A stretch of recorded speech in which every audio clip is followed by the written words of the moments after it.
রাতের সবচেয়ে গভীর প্রহর, যখন পুরো শহর নিস্তব্ধ, তখন একজন যুবক ইমামের দরজায় এসে দাঁড়াল, এমন কেউ যাকে দেখে তার রক্ত জমে গেল।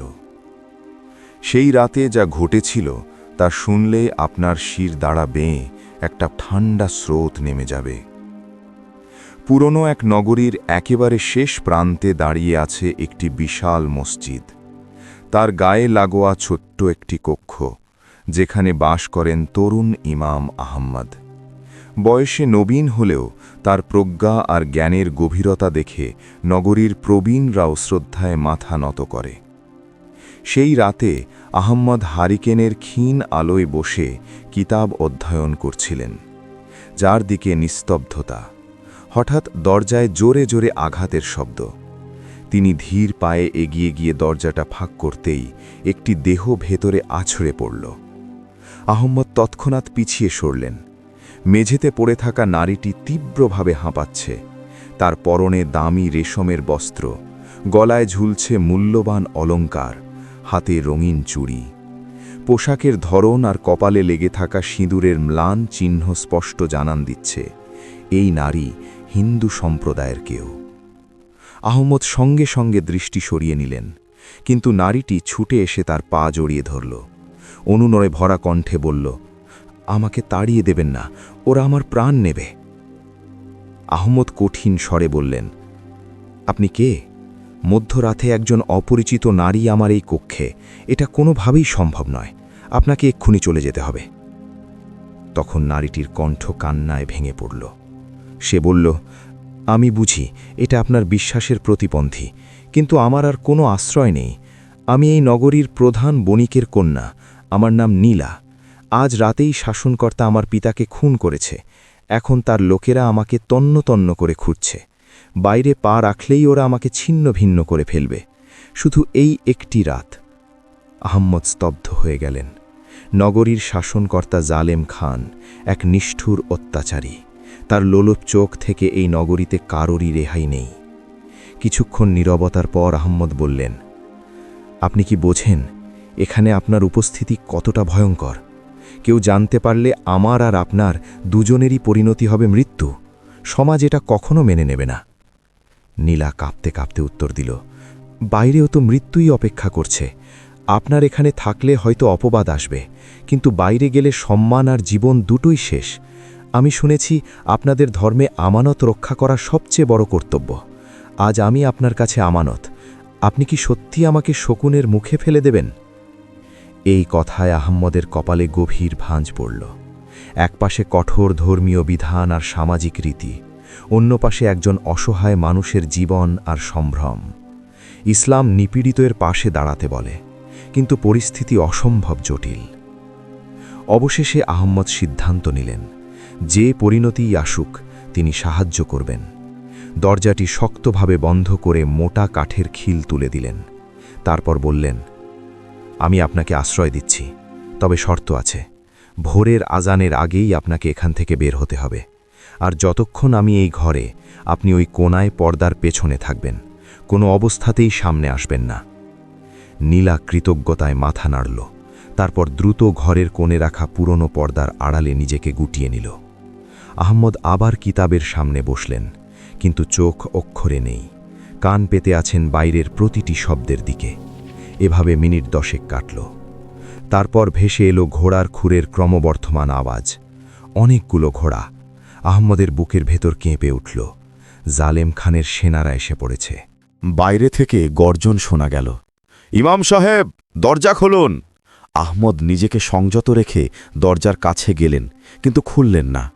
ভেতর থেকে বললেন, এত রাতে আল্লাহর ঘরে কি প্রয়োজন? বাইরে থেকে একজন সেনানায়ক তীক্ষ্ণ স্বরে বলল, আমরা শাসনকর্তার প্রতিনিধি। সংবাদ আছে একটি পলাতক মেয়ে এদিকে পালিয়ে এসেছে। কেউ তাকে মসজিদের চৌহদ্দিতে ঢুকতে দেখেছে। এক্ষুনি দরজা খুলুন, তল্লাশি চালাতে হবে। আহমদ দৃঢ় কণ্ঠে উত্তর দিলেন, এটি আল্লাহর ঘর, এখানে কোনো পলাতক নেই। আমি ইবাদতে রত, বিঘ্ন ঘটাবেন না। সেনানায়ক উচ্চ হাসিতে ফেটে পড়ল, বলল, ইবাদত পরে করবেন, আমাদের তথ্য নিশ্চিত। স্বেচ্ছায় না খুললে আমরা ভেঙে ঢুকব, আর যদি সেই মেয়ে আপনার কক্ষে পাওয়া যায় তাহলে ইমামতির মজা চিরদিনের জন্য মিটিয়ে দেব। আহমদ ওই কোণের দিকে তাকালেন, যেখানে নীলা লুকিয়ে আছে। মেয়েটি নিশ্চয়ই আতঙ্কে জমাট বেঁধে আছে। তিনি ভাবলেন, ওরা ঢুকলে শুধু মেয়েটি ধরা পড়বে না, একজন ইমামের ঘরে ভিন্ন ধর্মের নারী পাওয়ার খবরে গোটা নগরীতে দাঙ্গা ছড়িয়ে পড়বে। আবার মেয়েটিকে তুলে দেওয়া মানে তাকে চরম অপমানের দিকে ঠেলে দেওয়া। তাই আহমদ দ্রুত সিন্দুকের দিকে তাকালেন। বেশ বড়, ভেতরে কিতাব রাখা হয়।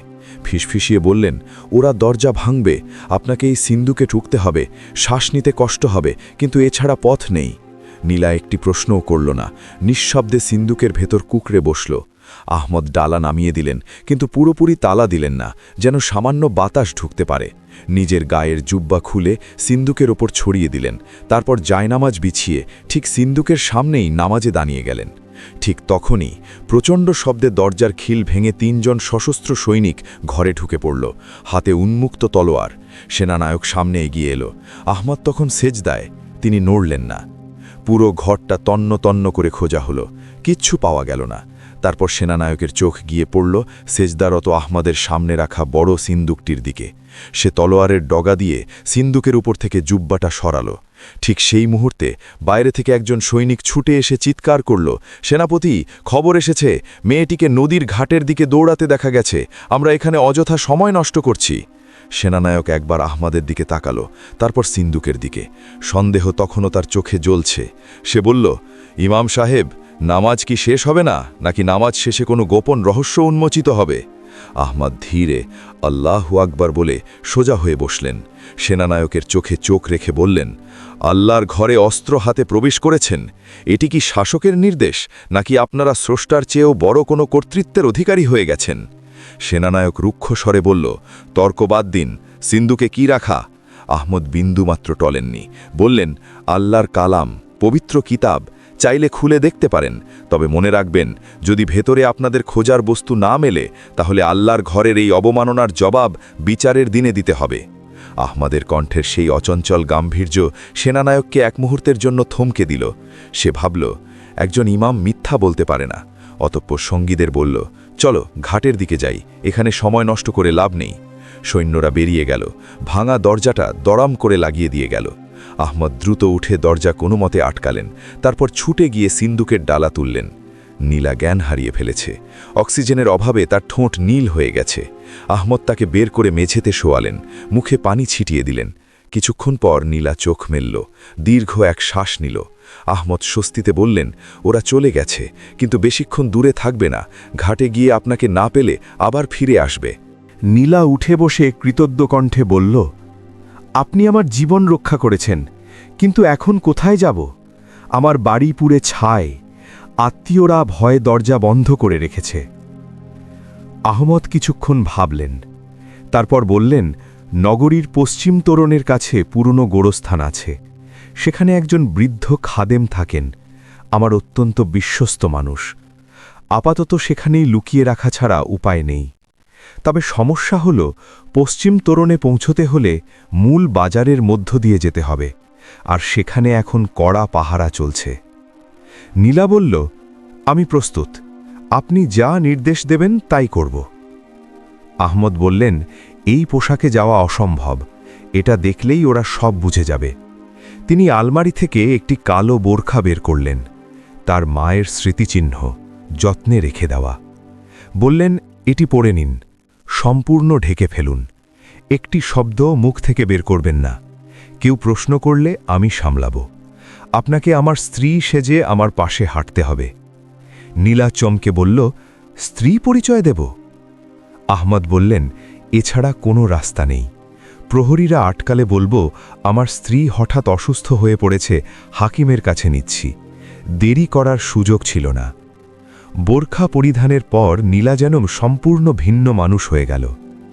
আহমদ হারিকেন হাতে বললেন, চলুন, ভোরের আগেই ফিরতে হবে। দুজনে গভীর রাতের জনশূন্য পথে নামলেন। আহমদ সামনে, পেছনে বোরখা পরিহিতা নীলা।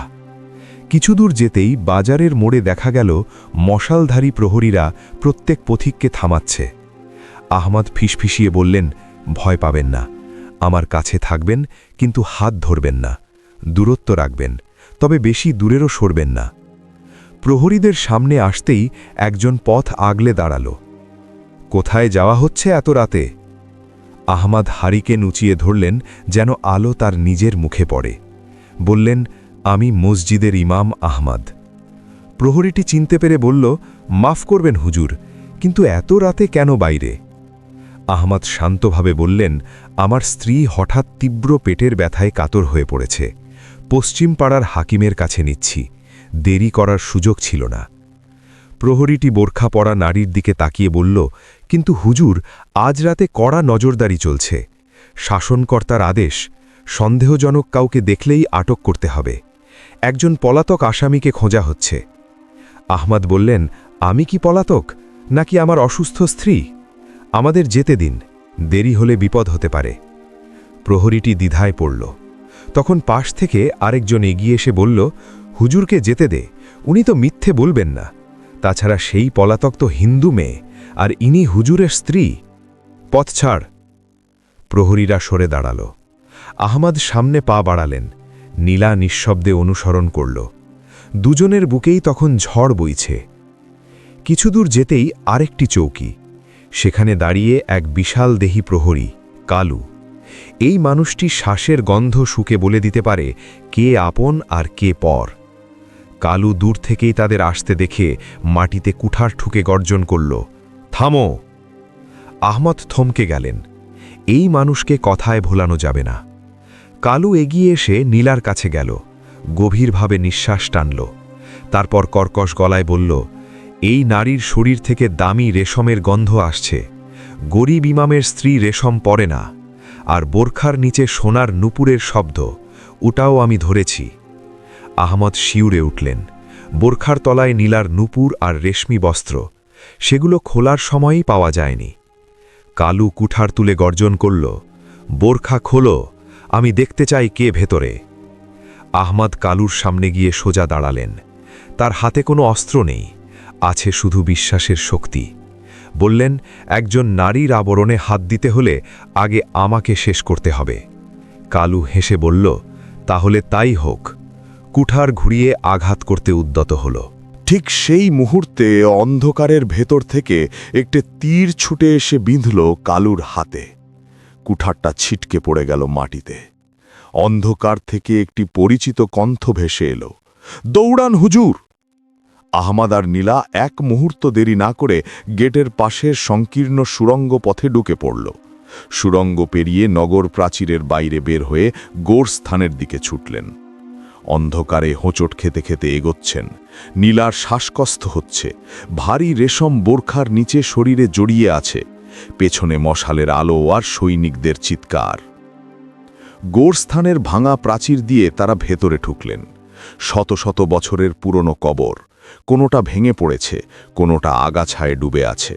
মাঝখানে একটি ছোট্ট কুঁড়ে ঘর। আহমাদ দরজায় গিয়ে ডাকলেন, চাচা, আমি আহমাদ, দরজা খুলুন, অত্যন্ত জরুরি। বৃদ্ধ খাদেম দরজা খুলে বললেন, এত রাতে মৃতদের রাজ্যে জীবিতদের কি কাজ? পেছনে বোরখা পরা নীলাকে দেখে ভুরু কুঁচকালেন, সঙ্গে কে? মৃত্যু কি আজ জোড়ায় এসেছে? আহমদ ভেতরে ঢুকে বৃদ্ধের হাত চেপে ধরলেন, বললেন, চাচা, রসিকতার সময় নেই। জালিম খানের লোক আমাদের তাড়া করছে, একে লুকিয়ে রাখতে হবে। আপনি ছাড়া আর কাউকে বিশ্বাস করার উপায় নেই। বৃদ্ধ কিছুক্ষণ তাকিয়ে থেকে বললেন, মাটির ওপরে থাকা ঝুঁকিপূর্ণ। গোরস্থানের তলায় একটি পুরনো সুড়ঙ্গ আছে, এক সময় লুটেরারা ব্যবহার করত, এখন কেউ চেনে না। ওখানে যা। বৃদ্ধ মেঝের চটটা সরালেন, নিচে কাঠের পাটাতন। সেটা তুলতেই অন্ধকার সিঁড়ি আর স্যাঁতস্যাঁতে গন্ধ। বললেন, তাড়াতাড়ি নামো, আমি ওপর থেকে বন্ধ করে দিচ্ছি। আহমদ হারিকেন হাতে নিলেন। নীলা ভয়ে তার হাত চেপে ধরল। আহমদ কিছু বললেন না, সাবধানে সিঁড়ি দিয়ে নামতে লাগলেন। হারিকেনের আলোয় দেখা গেল দুপাশে সারি সারি কঙ্কাল, সম্ভবত সেই লুটেরারা যারা পথ হারিয়ে এখানেই শেষ হয়ে গিয়েছিল। নীলা চিৎকার চাপতে গিয়ে নিজের মুখ চেপে ধরল। আহমদ বললেন, মৃতরা ক্ষতি করে না, জীবিতরাই আসল বিপদ। সুড়ঙ্গের শেষ প্রান্তে কিছুটা প্রশস্ত জায়গা, পাথরের বেদিতে হারিকেন রেখে তারা থামলেন। নীলা বোরখার আবরণ সরিয়ে বলল, আমার বাবার কি হবে? আমি পালিয়ে এলাম, কিন্তু বাবার লাশটা তো ওদের হাতে। আহমাদ বললেন, এখন এসব চিন্তা করে কিছু হবে না, আগে বাঁচতে হবে। আপনার কাছে কোনো মূল্যবান জিনিস আছে? পালাতে হলে অর্থ লাগবে। নীলা গলার হার আর হাতের চুনি দেখিয়ে বলল, এগুলো অনেক দামি, কিন্তু বিক্রি করতে গেলেই ধরা পড়ব। আহমাদ বললেন, ঠিক, এগুলো এখন সম্পদ নয়, বিপদ, লুকিয়ে রাখতে হবে। হঠাৎ ওপর থেকে ভারী পায়ের শব্দ, কেউ কুঁড়ে ঘরের মেঝেতে জোরে জোরে পা ফেলছে। তারপর বৃদ্ধ খাদেমের আর্তচিৎকার ভেসে এলো, বল বুড়ো, ওরা কোথায় গেল? আমরা দেখেছি ওরা এদিকেই এসেছে। নীলা আতঙ্কিত চোখে আহমাদের দিকে তাকালো। আহমাদ ঠোঁটে আঙুল রেখে নিঃশব্দে থাকতে ইশারা করলেন। তারা শ্বাস চেপে অপেক্ষা করতে লাগল। ওপর থেকে ভারী গলা ভেসে এলো, সারা ঘর তল্লাশি করলাম, কোথাও নেই। জঙ্গলে পালিয়েছে মনে হয়। বুড়োটাকে বেঁধে রাখ, ফেরার পথে জেরা করব। সৈনিকরা চলে গেলেও আহমাদ নিশ্চিন্ত হতে পারলেন না। জালিম খানের বিশেষ বাহিনী, নেকড়ে দল, এত সহজে ছাড়ে না। ঘণ্টাখানেক পর চারপাশ নীরব হল। আহমদ বললেন, একই পথে ফেরা যাবে না, এই সুড়ঙ্গের অন্য কোনো মুখ থাকার কথা। তিনি হারিকেন নিয়ে দেওয়ালগুলো পরীক্ষা করতে লাগলেন।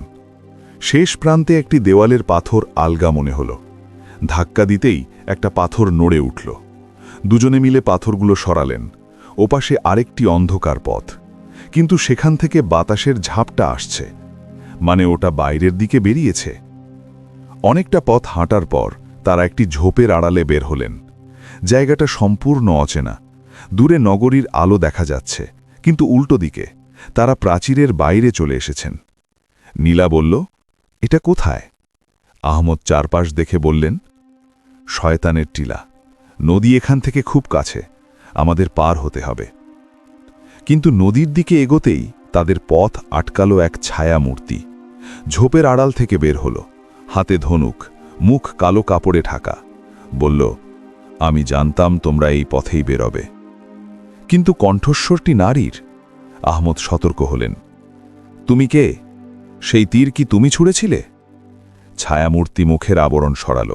এক তেজস্বিনী তরুণী, তীক্ষ্ণ চোখ, দৃঢ় মুখ।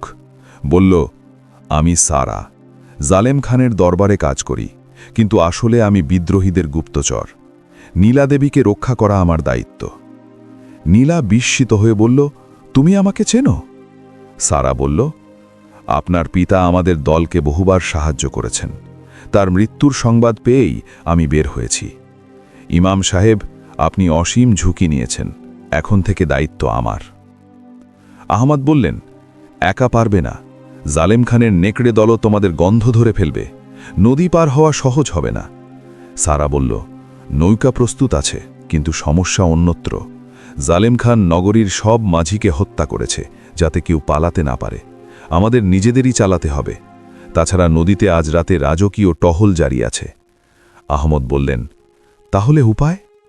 সারা একটি মানচিত্র বের করে দেখালো। বলল, নগরীর উত্তরে পুরনো একটি জলকল আছে, সেখান দিয়ে নদীর তলায় একটি গোপন নিষ্কাশন পথ আছে। ওটা দিয়ে সরাসরি ওপারে না হলেও জঙ্গলে উঠতে পারব। তবে পথটা ভয়ানক, সাপ আর কুমিরে ভরা। নীলা ক্লান্ত কণ্ঠে বলল, আমি আর পারছি না, পা চলছে না।